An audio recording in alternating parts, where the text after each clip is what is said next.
Human, un podcast radio dédié à l'actualité et aux grands enjeux internationaux au travers du regard des acteurs de l'humanitaire.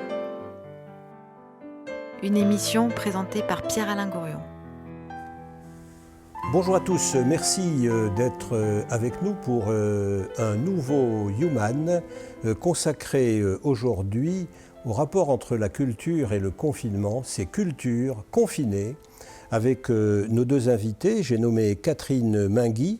Bonjour. Bonjour. Catherine, vous êtes à la fois une artiste, peintre et une galeriste également. Et puis avec Thierry Ozer, qui est un homme de théâtre. Bonjour. Bonjour. Un homme de théâtre qui dirige la compagnie des Asphodèles et qui a bien d'autres cordes à son arc. On en parlera très vite. Mais avant ça, on va se faire une petite introduction musicale, comme on aime bien le faire avec un pianiste de jazz, j'ai nommé Alain Pierre.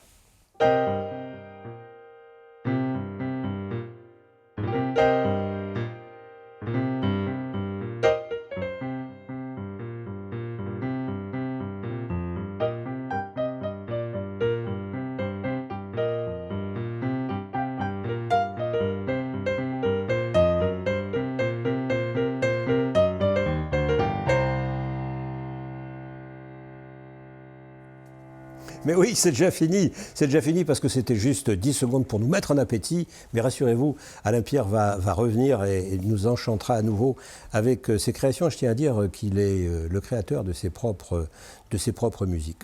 Alors, Catherine Mainguy, merci d'être avec nous. Merci. Vous êtes, je l'ai dit, une peintre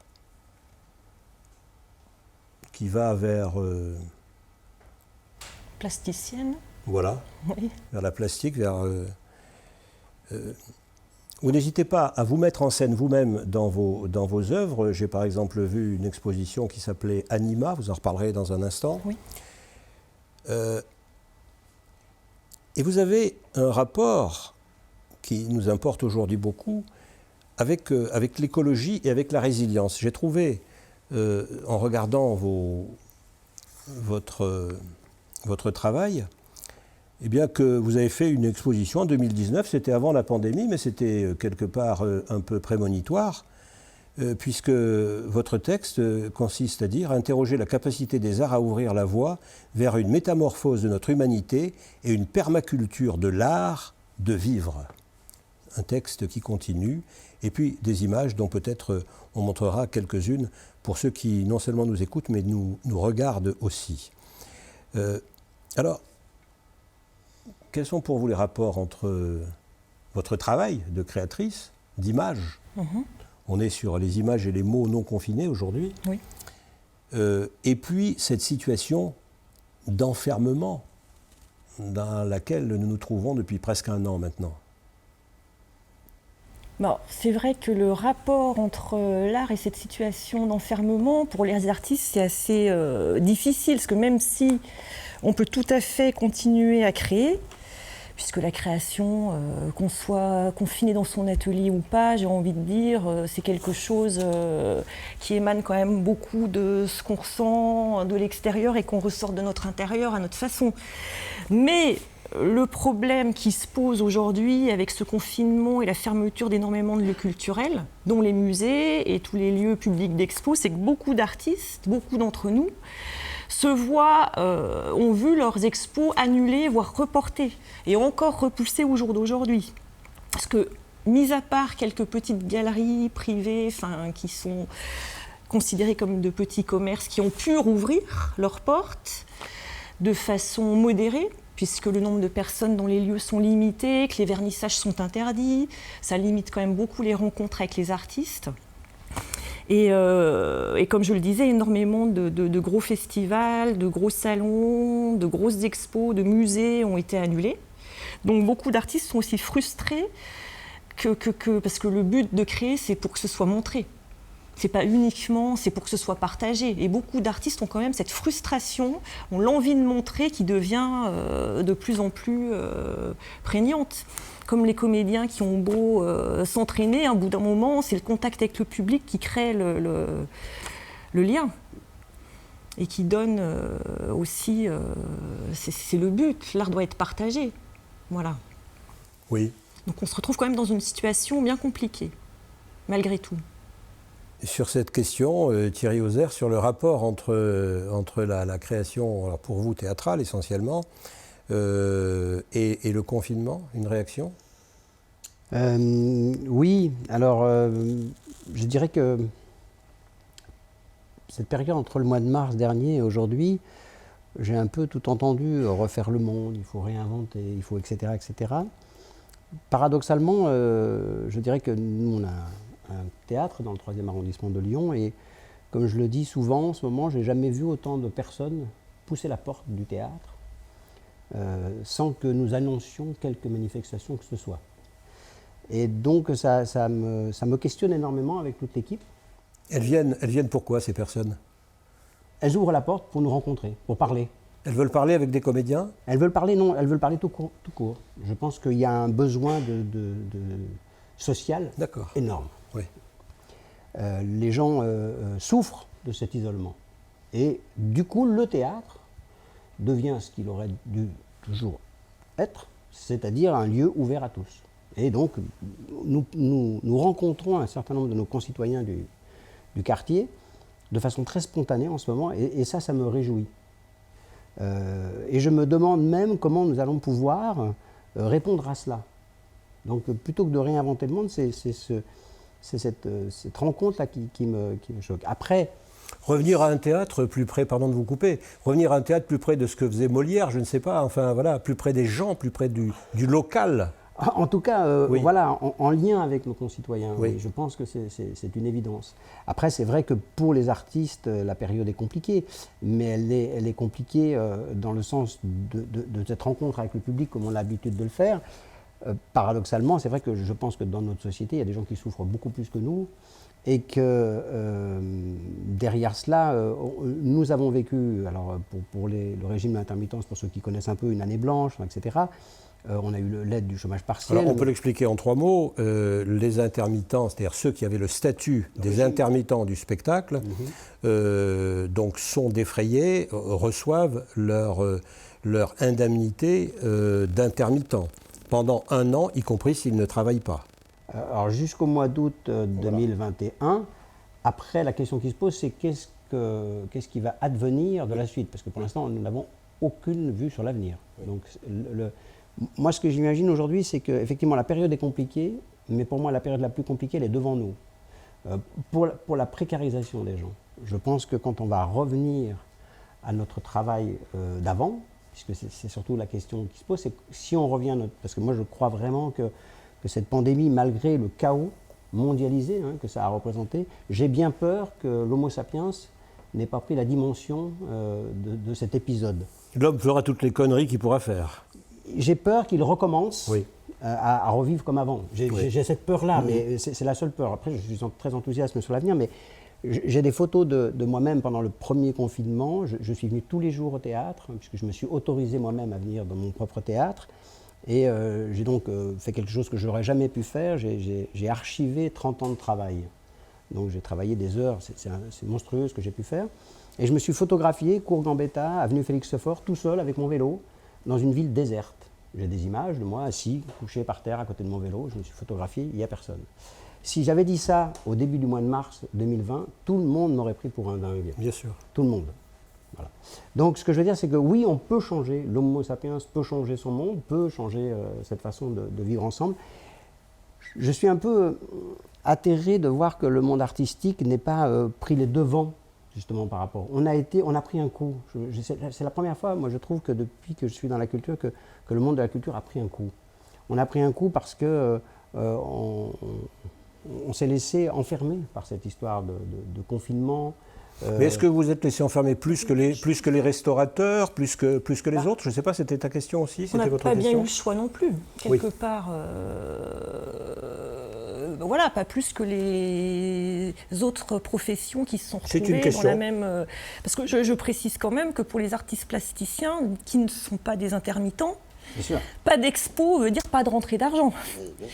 Donc la situation, c'est de là où je dis que pour beaucoup d'artistes c'est compliqué en ce moment, c'est aussi le côté financier, hein. Au-delà de l'isolement et du non-partage de son travail, il y a aussi le côté financier qui est vraiment pas évident, hein. Je suis totalement d'accord, c'est vrai qu'il ne faut pas, c'est pour ça qu'on a pris un temps sur le régime de l'intermittence du spectacle, qui ne concerne pas vraiment tous les artistes. En France, c'est quand même qu'une partie des artistes, il y en a beaucoup qui sont en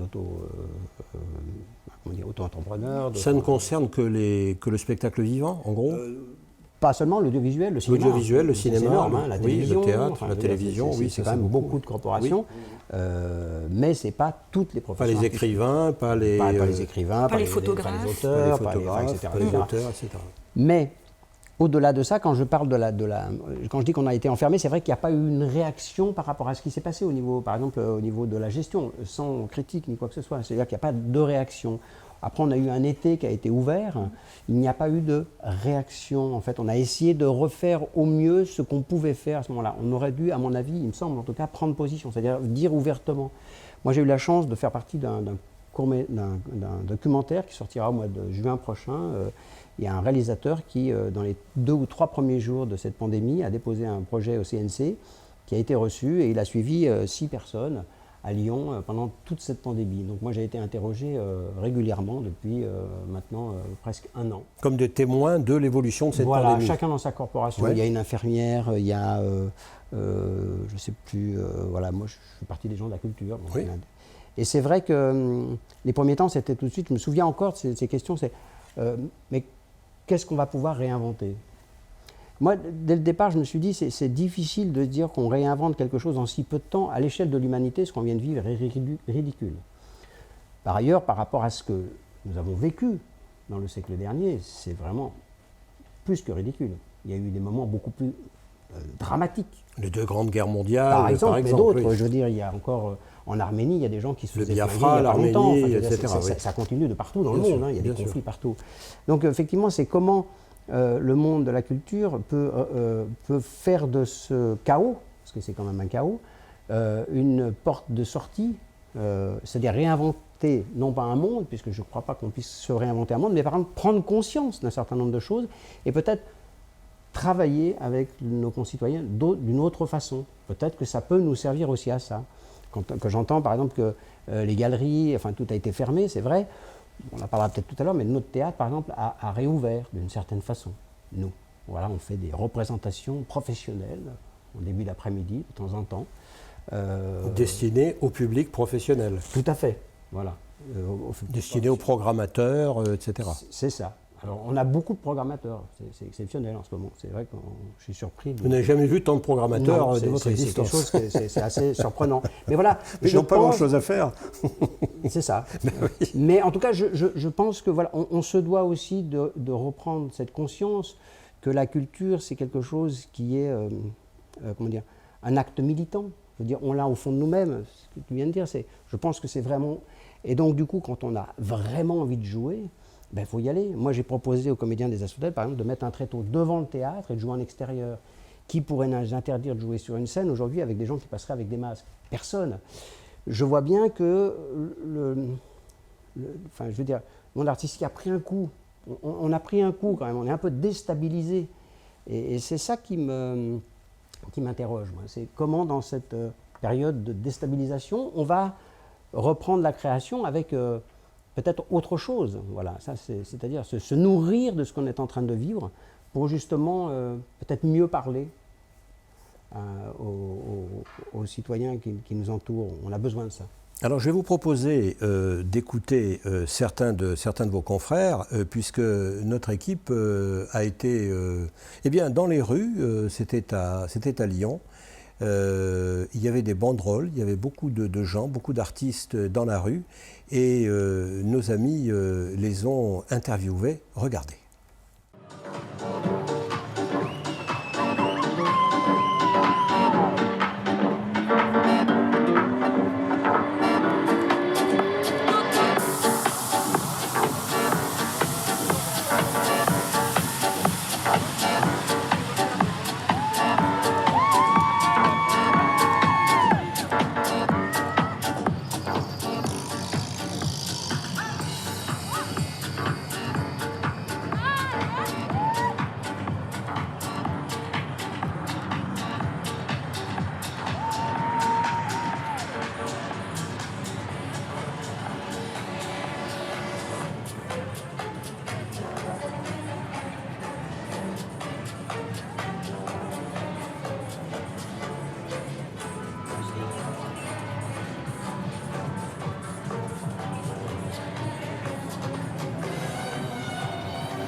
Alors moi je suis musicien et petit technicien aussi dans le spectacle.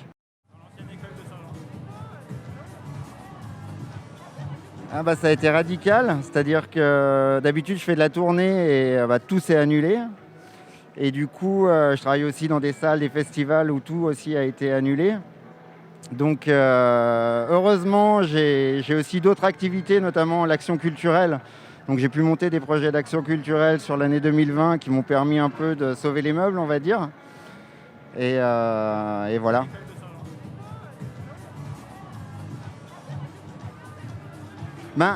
C'est la question déjà de l'année blanche qui s'arrête au 31 août 2021.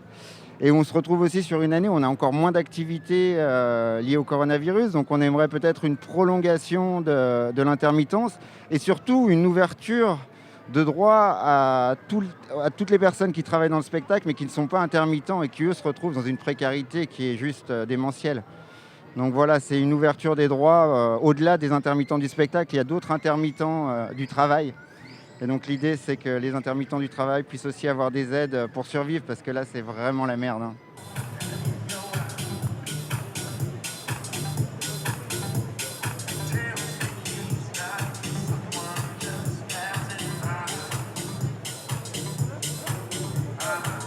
Alors moi, je ne travaille pas dans le domaine de la culture. Je travaille dans le domaine de l'humanitaire. Voilà. Mais cette crise sanitaire, en fait, impacte pour moi tous les secteurs. Il n'y en a pas un seul qui est épargné. Et la culture, en fait, moi je crois que sans la culture, on a beaucoup de mal à exister. En tout cas, moi, pour ma part, c'est vraiment ça. C'est que moi, j'ai besoin, en fait, du cinéma, du théâtre, de la musique. Tout ça, c'est hyper important pour l'équilibre, en fait, l'équilibre humain. Et aujourd'hui, on ne l'a pas, quoi. Et ok, très bien, on traverse une crise. Mais pour moi, en fait, il y a une très très mauvaise gestion, en fait, de cette crise. Et du coup, en fait, c'est nous qui devons en porter les responsabilités. Voilà. Ma revendication, en fait, ça serait qu'on réouvre en fait tous les bars, tous les restaurants, les cinémas, les théâtres, les accès aux boîtes, etc. Et d'autant plus que c'est des lieux où les règles sanitaires, en fait, sont très bien appliquées. Et on l'a vu, en fait, cet été. Donc du coup, c'est une absurdité, en fait, de fermer ces lieux-là et de laisser les magasins ouverts et de mettre un couvre-feu à 18h. Parce que du coup, en fait, ça fait que tout le monde se précipite dans les magasins samedi. Ça n'a strictement aucun sens. Il y a 2 fois plus de monde, donc 2 fois plus de risques. Donc en gros, les mesures, elles sont totalement absurdes. Et en fait, un pays qui va bien, c'est un pays qui investit dans la santé et l'éducation. Et aujourd'hui, c'est pas le cas de la France. Et ça fait 15 ans, en fait, que ça dure.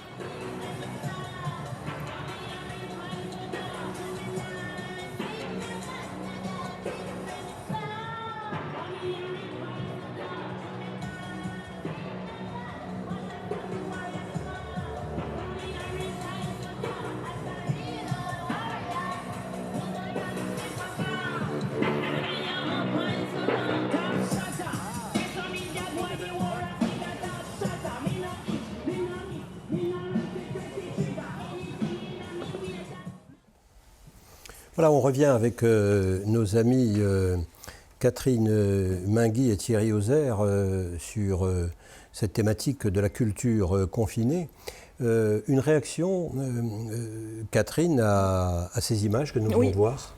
Moi, ce que je suis tout à fait d'accord avec cette jeune femme là qui travaille dans l'humanitaire et qui est intervenue en disant qu'elle était en manque de culture, et pour moi, c'est la nourriture intellectuelle. C'est-à-dire que, comme elle l'a bien fait remarquer, on peut être bondé dans des supermarchés parce que on a besoin de nourrir notre corps, hein, c'est évident. Mais je pense que ce dont on a complètement besoin pour notre équilibre mental, c'est aussi de nourriture intellectuelle. Et la nourriture intellectuelle, ça passe par le lien, par les contacts, par le théâtre, par le cinéma, par les concerts, par tous ces lieux de culture, les musées. Voilà, et tous ces lieux qui sont effectivement fermés en ce moment, et on se pose bien la question, je suis d'accord avec elle, on pourrait prendre des mesures, espacer les fauteuils dans les salles de ciné, être masqués. Je pense qu'avec des vraies mesures sanitaires et en comptant sur la responsabilité des gens aussi, c'est-à-dire que quelqu'un de fragile, effectivement, peut-être n'irait pas dans un premier temps se précipiter dans une salle de ciné, mais c'est aussi compter sur l'intelligence des gens. Je pense que là, vraiment, on infantilise une partie de la population en fermant tous les lieux culturels. Et puis on les prive de cette nourriture intellectuelle qui nous est nécessaire. Voilà. Thierry Oser. Je ne veux pas mettre l'épée dans le plat, mais... Si, allez-y. Netflix, d'après ce que j'ai lu ce week-end, a enregistré 75 millions d'abonnés en très peu de temps. C'est-à-dire que la pandémie a fait qu'on s'abonne beaucoup plus à Netflix. Netflix, c'est maintenant, je ne sais pas comment on dit d'ailleurs Netflix. Netflix, oui. C'est des films. Oui. C'est des séries. Oui. C'est de la culture ou pas. Donc, ce que je veux dire par là, c'est que les nouveaux moyens de communication ont, dans la première partie en tout cas de cette pandémie, sauvé un peu socialement la planète. Moi j'ai des enfants par exemple, je sais que rester à 4 dans un appartement du jour au lendemain sans pouvoir bouger, ça aurait été terrible sans ces outils de communication aussi. La famille, pouvoir communiquer avec les gens qui sont loin, c'était extraordinaire. On s'est battu ces dernières années contre ces éléments de nouvelles technologies, etc. On voit bien que quand on en aura besoin, on peut peut-être apprendre à s'en servir autrement. En d'autres termes, vous recherchez les éléments positifs de cette situation difficile et dramatique. Ce que je veux dire par là, c'est que oui, évidemment qu'on peut se poser la question de pourquoi, on peut encore discuter longtemps de pourquoi des petits lieux, des lieux de culture ne sont pas ouverts alors que les grands centres commerciaux sont ouverts. Ce n'est pas seulement pour nourrir les gens, je ne crois pas. Les actionnaires des grandes surfaces, comme tout ce qui est ouvert aujourd'hui, c'est des gens qui refusent totalement de ne pas avoir de dividendes. Or, ces gens-là, quand ils parlent, ça porte. Ils ont du pouvoir. Voilà, donc du coup, c'est pour ça que je dis nous, les gens de culture en général, mais je veux dire les artistes profonds, ceux qui ont ça dans les tripes, c'est pas que je veux faire des trucs sur les cultureux, hein, mais c'est reprendre le flambeau, c'est-à-dire aller plus loin que ça, c'est-à-dire oui, effectivement, nous, c'est pas l'argent, que l'argent en tout cas, qui nous fait vivre, même si effectivement, on voit bien que nos professions qui se sont professionnalisées, font qu'aujourd'hui, beaucoup vont être sur le carreau parce que voilà, ce qu'ils recherchent, c'est est-ce que l'année blanche va être reconduite, etc. Parce que l'artiste est proche maintenant de cet aspect pécunier. Il y a beaucoup plus d'artistes professionnels qu'à une époque. Mais pour moi, ce qui est important, c'est aussi de reprendre le flambeau intellectuel, de la résonance philosophique, c'est de se dire qu'est-ce qu'on peut donc, comment peut-on réagir? Et on voit bien que, par exemple, dans le monde des grands acteurs, des grands artistes français, on ne les a jamais entendus parler pratiquement pendant un an. Si, il y a le fils à Bedos qui a foutu un petit pavé dans l'océan avec son histoire, mais voilà, moi je pense qu'on peut aussi reprendre la parole par rapport à ça.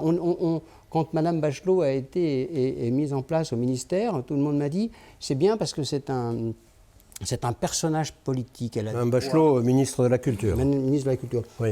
Je ne pense pas, c'est pas comme ça qu'on doit réagir aujourd'hui, c'est grave d'entendre ça. C'est pas parce que la personne qui est nommée est un poids lourd politique que ça va changer la donne, la preuve.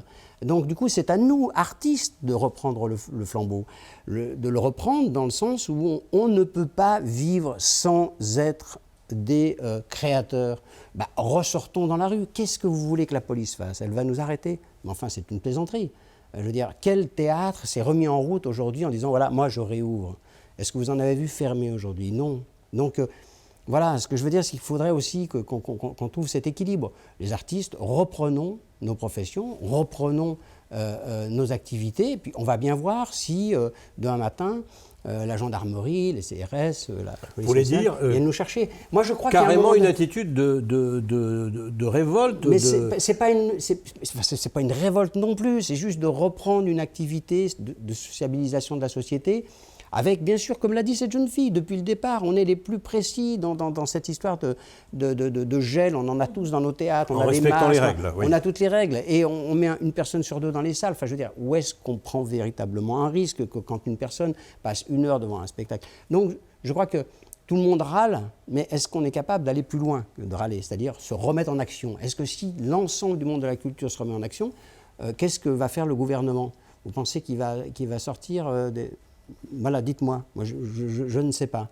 Voilà, moi, je ne suis pas un révolutionnaire. Je veux dire, je vis dans une époque où tout est rose. Enfin, je veux dire, même s'il y a cette pandémie, ça va quand même. On n'est pas dans un pays sur la planète. On en parlera tout à l'heure. Moi, j'ai quand même pas mal voyagé, je veux dire, ça va. Je pense qu'on est dans un pays où ça va quand même pas si mal que ça, même s'il faut revendiquer des choses. Et ça, le monde de la culture, je pense qu'on aurait dû le faire. Mais même à l'échelle planétaire, je vois très peu d'artistes qui ont écrit des choses sur cette pandémie qui nous fassent aller de l'avant. Je veux dire, c'est vrai qu'on parle de masques, de gel, de problématiques. Par exemple, les étudiants, c'est une catastrophe ce qui va se passer. Peut-être que la production des artistes a besoin d'un certain temps. Et peut-être que les écrivains, on sait qu'il y a beaucoup de gens qui écrivent depuis la pandémie et pour cause, mais je pense qu'on aura dans les 10 ans qui vont venir, des productions littéraires qui seront, elles, quelque part, le résultat de tout ce moment important de réflexion, de travail sur soi-même. Comment est-ce que les créateurs d'images, les peintres, les galeristes ont réagi?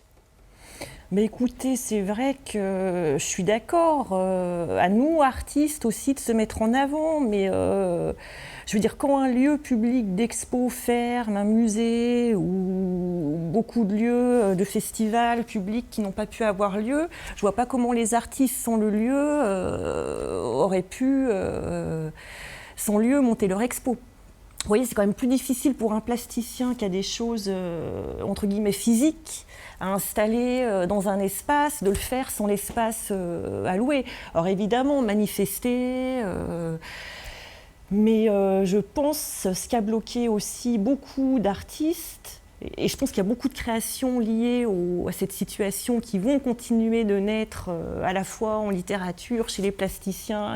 Mais je pense qu'effectivement, il faut le temps de maturation et de gestation pour que ça sorte. Mais c'est aussi un problème de moyens.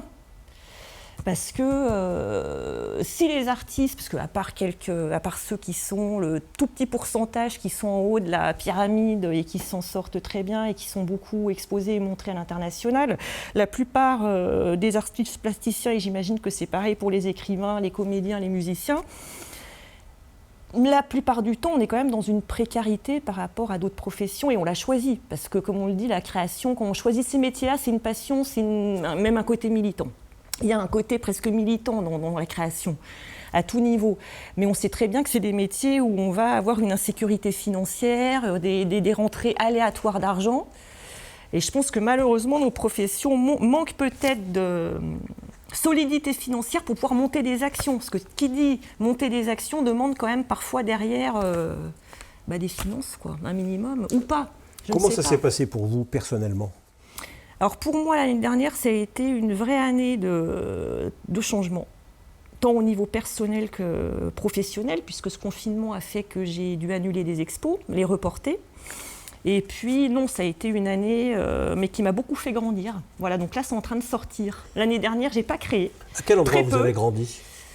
Dans mon lien aux autres et à moi-même. Je me suis retrouvée, puisque j'ai dû déménager 2 fois l'année dernière. J'ai été en galère pour trouver un logement suite à, je parle de choses très privées, mais suite à un changement de vie.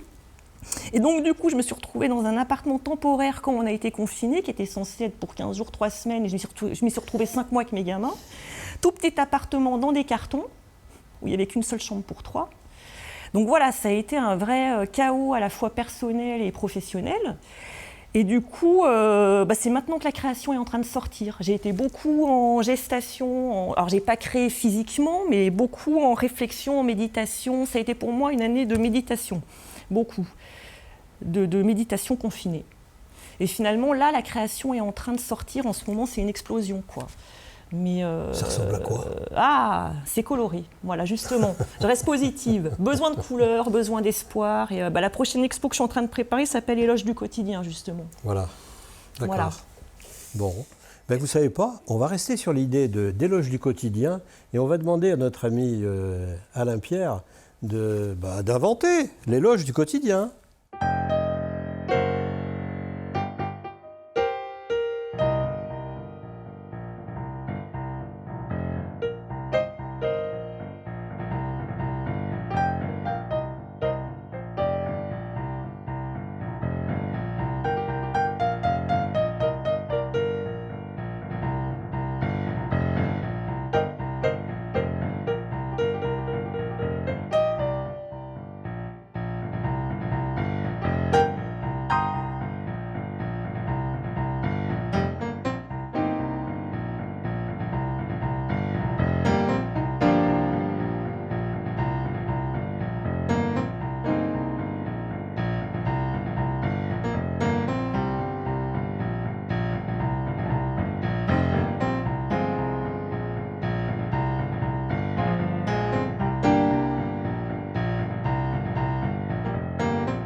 Magnifique thème, thème nouveau, si je ne m'abuse, Alain Pierre. Je sais que tu ne peux pas répondre parce que tu n'as pas de micro, mais je crois que c'est un thème nouveau. Hein, tu travailles dessus et tu es en création toi-même dans cette période de confinement. Alors, je reviens à vous, Catherine Mainguy.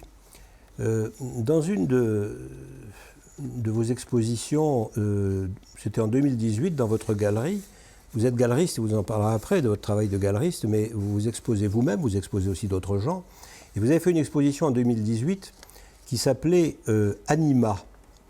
Anima, et je vois ce texte qui, quelque part, nous ramène à cette vie quotidienne qui a été mise en musique par Alain Pierre. Animal, : provient du latin anima, qui signifie souffle, âme.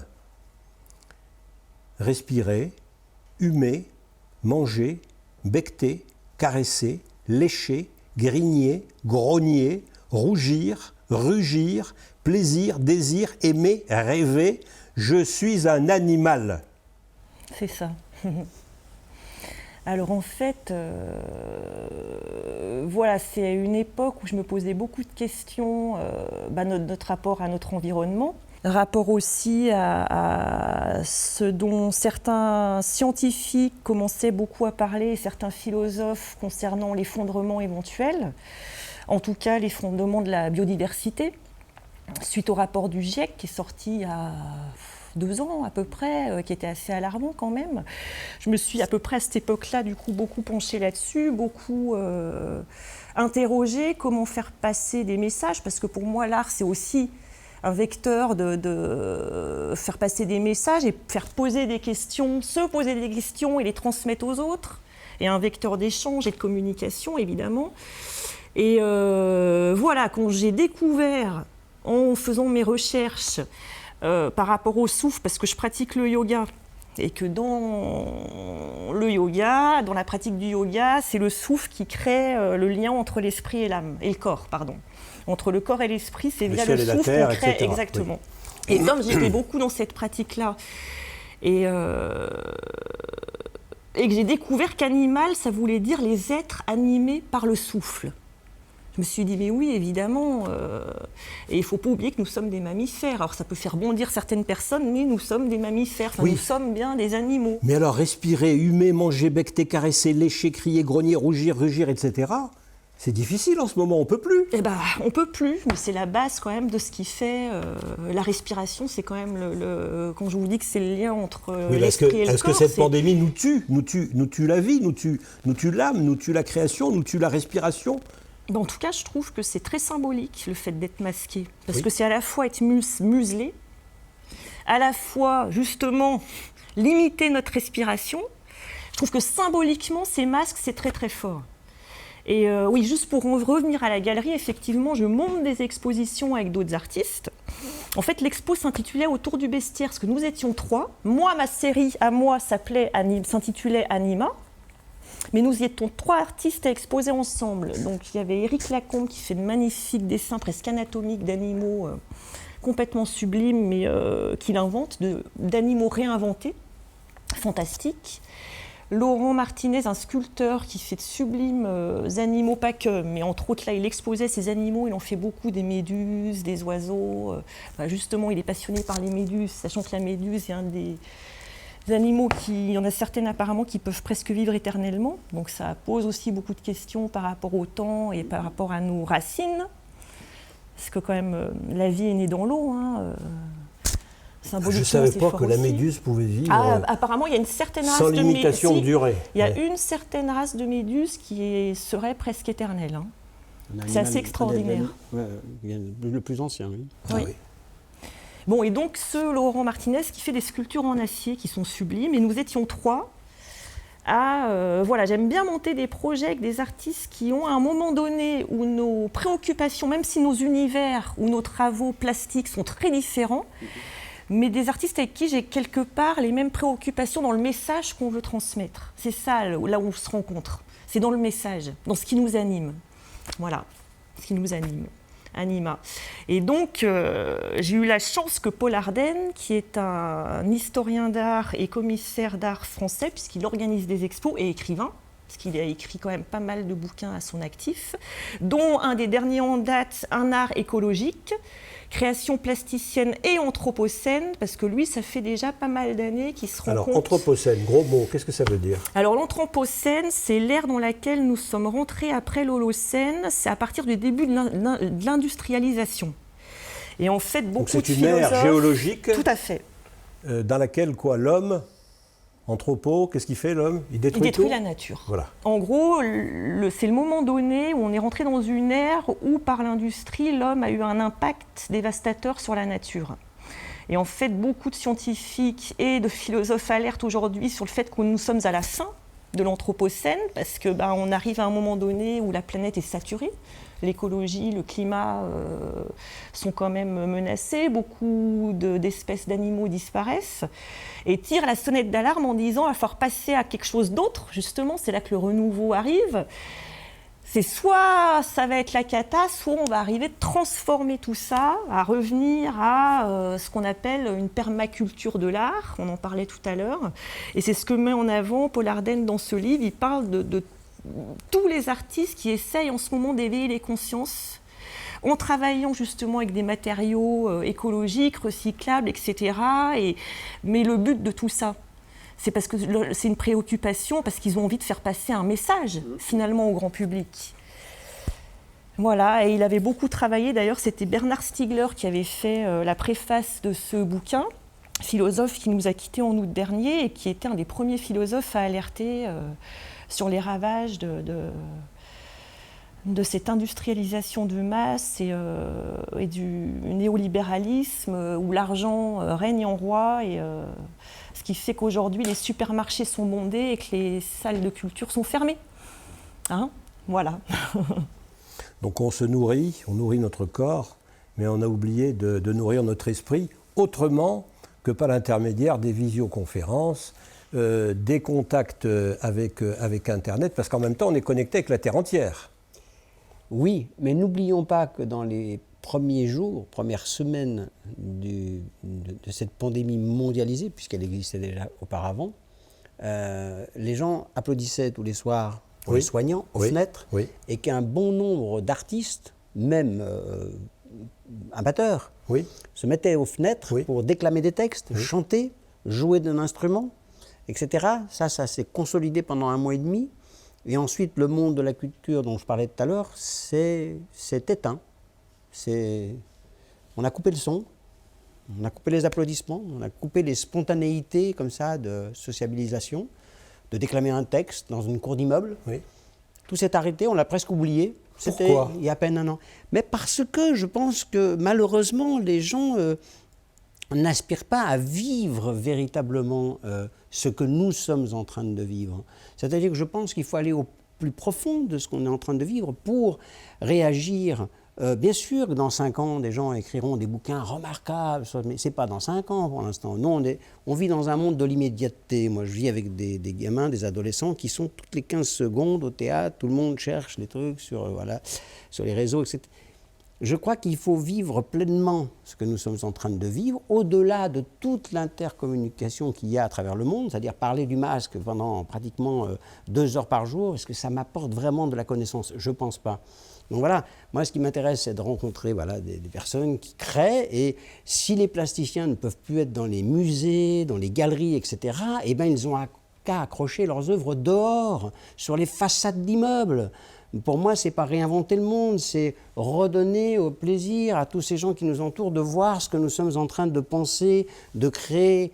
Nous qui avons fait ce choix de nous mettre un peu en deçà de la société pour mieux la regarder, pour peut-être mieux la souffrir ou la pleurer ou la rire, etc., la penser et le proposer à nos concitoyens, peut-être d'une autre façon. Est-ce qu'on a besoin de toutes ces institutions muséales? J'en sais rien. Voilà, je ne sais pas. On a bien fait de les construire. Est-ce qu'on a besoin d'en construire d'autres? Du coup, c'est revenir à la base du street art, qui maintenant d'ailleurs est à la mode et exposé dans les galeries. Voilà. Alors qu'à la base, c'est l'art de la rue. C'est justement les artistes qui offraient c'est de la refaire dans la rue. Alors donc là, j'entends revenir. ça offert, Ben oui, c'est-à-dire que parce qu'à la le base, problème, le c'est street art, qu'aujourd'hui, on c'était milite offert. pour savoir comment nous allons vivre demain, au niveau économique. Oui. Eh oui. Mais moi, c'est pas. Je comprends que c'est un souci et je pense qu'effectivement, je vous ai dit, l'avenir va être très dur au niveau de la précarité. Mais ce qui m'importe dans le monde de la culture, c'est qu'on soit réactif, qu'on présente dès aujourd'hui des choses. Moi, je suis directeur d'un théâtre. Il se pose la question d'Avignon, par exemple. Avignon, mais est-ce qu'Avignon va revivre? Mais on s'en fiche. Mais parlons de Parce votre que théâtre. C'est un problème. Parlons de votre théâtre. Quel Oui. est votre programme? Donc, comment est-ce que vous abordez cette période? Enfin, on est dedans depuis déjà presque 9 mois, en termes de programmation future. Et ça sera l'occasion aussi de parler et de la Biennale des langues et de la caravane des 10 mots. D'ailleurs, vous ne savez pas, on devrait choisir 10 mots pour cette émission. Qu'est-ce qu'on prendrait comme 10 mots?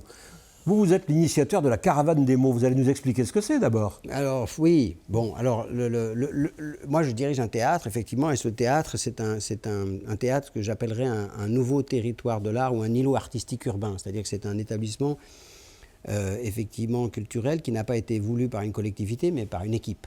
Donc pourquoi? Parce qu'on avait besoin d'échanger avec l'extérieur. Moi, il me semblait que c'était bien d'avoir une maison pour accueillir les gens, pour pouvoir échanger, etc. Donc ça s'appelle le Théâtre des Asphodèles parce que la compagnie s'appelait comme ça avant qu'on ait un lieu. L'asphodèle est une fleur. Est une plante, une fleur qui pousse sur la rocaille sèche et les endroits très arides. Quand il pleut, ça pousserait très vite et comme il fait très chaud, ça Donc c'est plutôt adapté, ça, non? C'est l'éphémère. Pour moi, le monde de l'art, Réchauffement de la planète.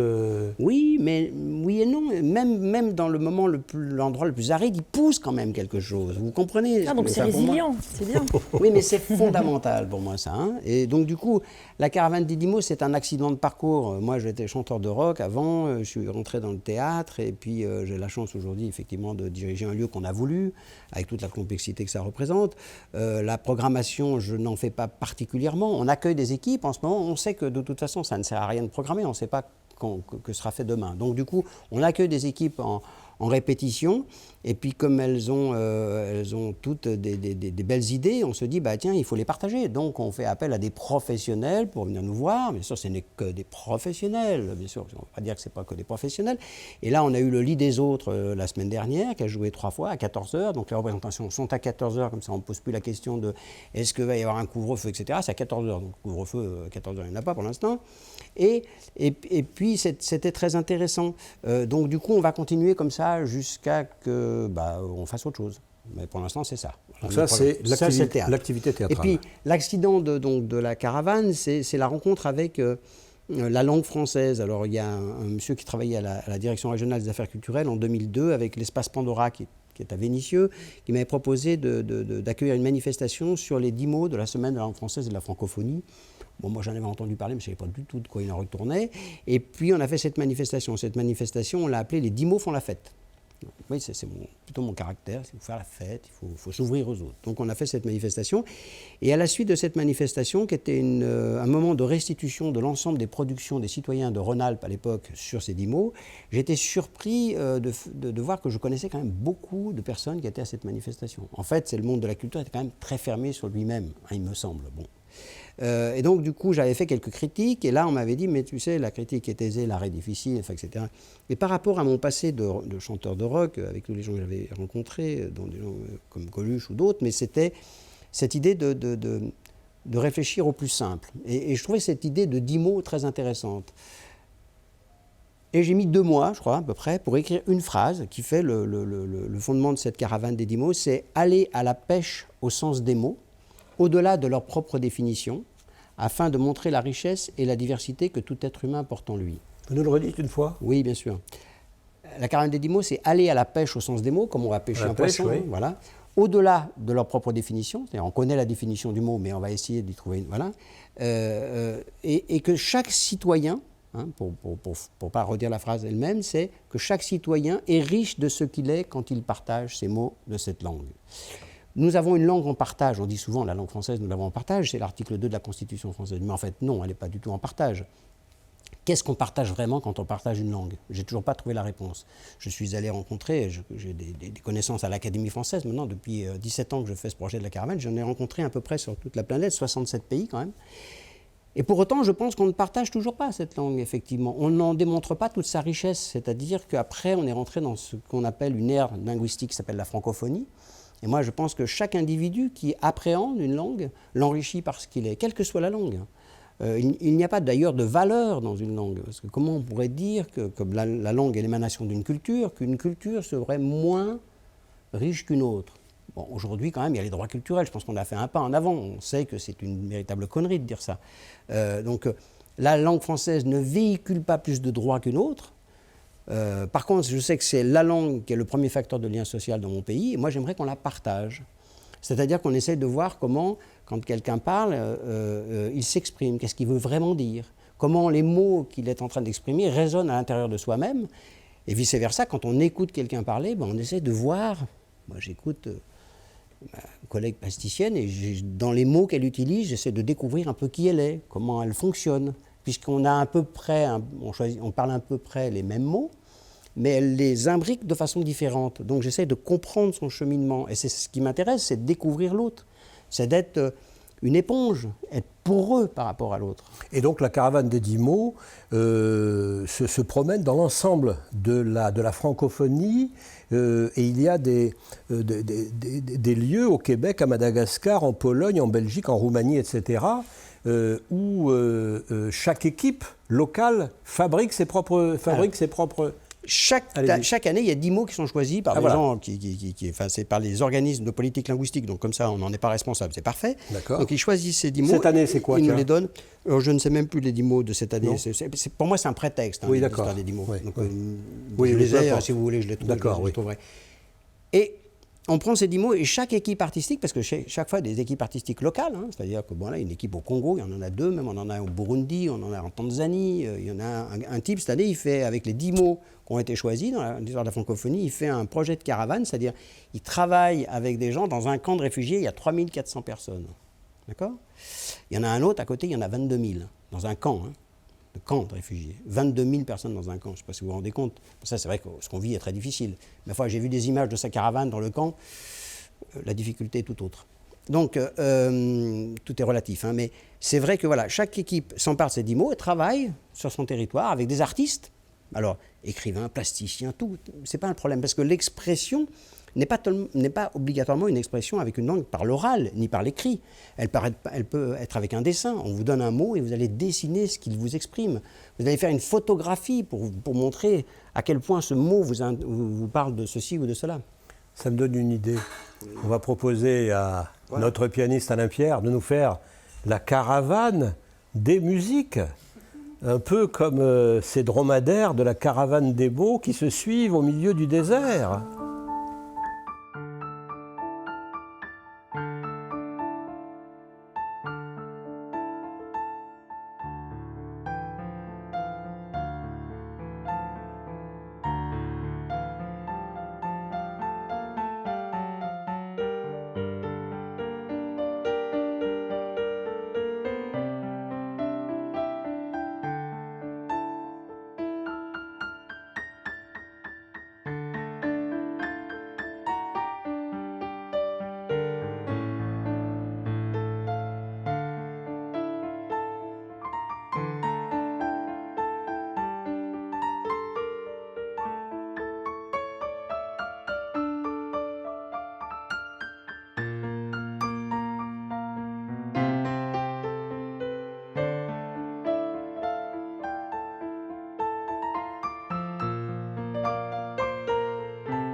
Voilà, c'était la caravane des sons avec Alain Pierre en improvisation. Donc vous nous parliez à l'instant, Thierry Ozer, dans notre émission Human, consacrée aujourd'hui à la culture confinée, avec les exemples du théâtre et ceux des expositions et des travaux d'artistes sur des images. Vous nous parliez de la caravane des 10 mots, mais vous avez une autre casquette, si j'ose dire, c'est la Biennale des langues, dont la première édition devrait avoir lieu en mai 2021 à Lyon. Vous nous en dites quelques mots ? Oui, bien sûr. Alors, elle aura lieu le 27, 28, 29 et 30 mai prochain dans la cour Berthelot du centre du musée de la Résistance. On va faire cette Biennale des langues un peu sur la forme d'une exposition universelle, c'est-à-dire qu'il y aura des pavillons, et chaque pavillon sera une porte d'entrée dans la diversité culturelle et linguistique. Tout à l'heure, Catherine parlait de la biodiversité. Moi, je pense que sur cette planète, si on doit sauver évidemment la biodiversité pour pouvoir continuer à espérer vivre quelques millénaires supplémentaires, je suis très optimiste, on se doit par ailleurs de sauver la diversité culturelle et linguistique de cette planète. Parce que c'est ce qui fait le bien commun de l'humanité. Et si on ne fait pas attention à cela, on risque d'être tous clonés et de se retrouver complètement enfermés dans quelque chose qui va nous scléroser. Et on voit à quel point une pandémie peut avoir déjà des effets néfastes par rapport à ça. Donc on va avoir des pavillons, et ces pavillons, ça sera des portes d'entrée. Donc il y aura le jeu, comment avec des jeux on peut apprendre la diversité des langues dans le monde. Et on a comme communication 25 questions qu'on va afficher sur les murs de la métropole, de la région, qui sont des questions qu'on s'est posées comme ça. C'est une porte d'entrée aussi. Alors il y aura pavillon des langues et la société civile, les langues et l'apprentissage. Est-ce qu'on peut maîtriser une langue ? Qu'est-ce que ça veut dire ? Comment et à quel moment de la vie on peut se rendre compte qu'il y a beaucoup de langues qui nous sont étranges et non pas étrangères. Étrangère vient de étranger, barbare, barbaros, donc celui qui gazouille et qui est incompréhensible. C'est faux, une langue n'est pas incompréhensible, elle nous est étrange parce que nous ne la comprenons pas. On va travailler sur l'intercompréhension, on va travailler sur le monde de l'entreprise, la diversité des langues. Comment dans une entreprise, une petite PMI, PME, des salariés, par leur parcours, peuvent être un atout pour l'entreprise parce qu'ils ont à l'intérieur d'eux-mêmes une beauté culturelle qui est fantastique et qui n'est absolument pas utilisée. Comment des enfants, quand on dit ceux-là, ils vont être obligés de partir un peu sur non pas une voie de garage, mais ils sont pas dans le moule, donc ils ne vont pas pouvoir faire des études comme on aimerait qu'ils le fassent. On ne met pas en avant toute cette diversité, cette richesse qu'ils ont au fond d'eux. Et moi, je trouve ça scandaleux. Donc je voudrais que cette Biennale des langues soit la vulgarisation de tout ce que j'ai pu rencontrer pendant 17 années de ma vie, à travers le monde. Des auteurs, des artistes, mais des chercheurs. Il y aura un amphithéâtre où on demandera à des chercheurs qui ont travaillé 40 ans sur un sujet de venir nous l'exprimer en 20 minutes. J'aime bien ce principe-là. Il y aura, j'espère, le cinéma Comédia qui sera partenaire. Avec Sans langue de bois. Sans langue de bois, je l'espère. Et quand on pose cette question, qui parle la langue de bois, la première des réponses qu'on a, où je sois allé depuis qu'on a lancé cette biennale, c'est les politiques. C'est quand même curieux. Voilà. Alors que c'est pas cette phrase vient pas de là, donc du coup, voilà, c'est ça qui nous importe. Voilà, et il nous reste quelques minutes avec Catherine Mingui à présent, et avec son exposition Résilience faite en 2019, dont des images peuvent être montrées. Alors, ces images, je ne sais pas comment, c'est difficile de décrire à la radio, parce qu'on fait de la vidéo, mais on fait de la radio en même temps. Ce sont des filles, il y a beaucoup de filles dans ce que vous faites, il y a beaucoup de femmes. Parfois c'est votre corps, parfois là c'est un petit enfant. Des enfants. Là ce sont des enfants. Je me suis inspirée de mes enfants notamment. Oui. Voilà. Allez-y. Parce que, alors pour cette série-là, pour retracer très rapidement, en fait c'est une série qui s'appelle Résilience, que j'ai exposée en duo avec Fred Calmet. Le titre de l'expo était Anthropocène et Résilience, parce que lui travaillait depuis quelques années sur l'Anthropocène, notamment avec des hommes en combinaison qui s'appelaient d'étoiles, qui faisaient partie d'une série Mise en quarantaine, bien avant la pandémie. Et c'est un artiste que j'aime beaucoup, avec qui j'avais déjà travaillé. Donc on avait envie de monter une expo en duo et on était en résonance de la Biennale d'art contemporain 2019 dont le titre était « Là où les eaux se mêlent ». Et pour moi, c'était vraiment un clin d'œil à la montée des eaux, dont on parle aussi. Parce qu'en plus, les commissaires d'expo de Tokyo... Vous voulez dire au plan de la planète. Bien sûr, parce que les commissaires d'expo qui avaient proposé ce thème, commissaire d'expo du Palais de Tokyo à Paris, pour cette Biennale de Lyon, parlaient de notre rapport au paysage et comment ça avait évolué depuis pas mal d'années dans l'histoire de l'art. Mais je crois que maintenant, ce que les artistes posent dans le rapport à l'environnement, c'est ça. On se questionne beaucoup sur l'avenir de notre planète, sur l'avenir de comment on va gérer ça en tant qu'humain. Et donc pour moi, c'était vraiment là où les eaux se mêlent. Pour moi, il y avait une histoire de résilience là-dedans et de nouvelle ère. Donc avec Fred Calmet, nous avons proposé une expo autour de la fin de l'Anthropocène et le début de la résilience, en espérant, en essayant de rester positif. Et pourquoi moi j'ai mis en scène des enfants, dont les miens, parce que c'est eux qui vont porter le monde de demain, donc ils sont au cœur de cette histoire. C'est eux qu'on est en train d'éduquer et qui sont très très sensibles. Enfin, je trouve que les enfants aujourd'hui sont très très conscients de tout ce qui se passe avec l'écologie, la planète. C'est formidable, heureusement. Oui, c'est vrai. Voilà. Et vous concluez en quelque sorte, et nous conclurons peut-être aussi comme cela, le texte de présentation de votre exposition avec une citation de Dostoïevski, « L'art sauvera le monde ». Alain Pierre, l'art sauvera le monde, et la musique aussi. Merci à tous, merci à vous d'avoir été présents pour cette émission. On aura essayé, sans langue de bois, de donner quelques éclairages modestes.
Human, un podcast radio dédié à l'actualité et aux grands enjeux internationaux au travers du regard des acteurs de l'humanitaire.